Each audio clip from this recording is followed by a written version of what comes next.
নমস্কার বন্ধুরা, সবাই কেমন আছেন? আরেকটা ব্লগ নিয়ে চলে আসলাম। তো আজ তৈরি করছি ছাঁচ পিঠা বা কাঁচিপুরা পিঠা। আমাদের দেশে কাঁচিপুরা নামেই চেনে সবাই। তো দেখুন, এখানে আগে থেকে ভেজে রাখা হয়েছে। তো কাঁচিপুরা পিঠা তৈরি করতে যে আমার হাতে গরম ছাকা লেগেছে, দেখুন কি অবস্থা হাতের। তো তারপরে আমার শাশুড়ি ভেজেছে। এখানে আছে ঝালের পিঠা। তো হাঁড়িতে দুধ জাল হয়েছে অনেকবারই, দুধ দিয়ে চিনি দিয়ে জ্বালানো হয়েছে।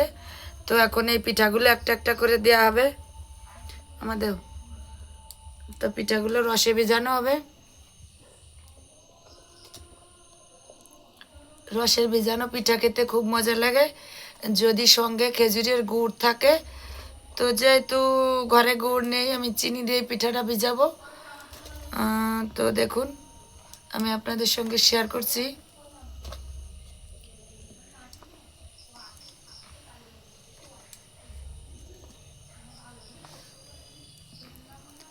তো বন্ধুরা, আমার ভিডিওটা কেমন লাগলো?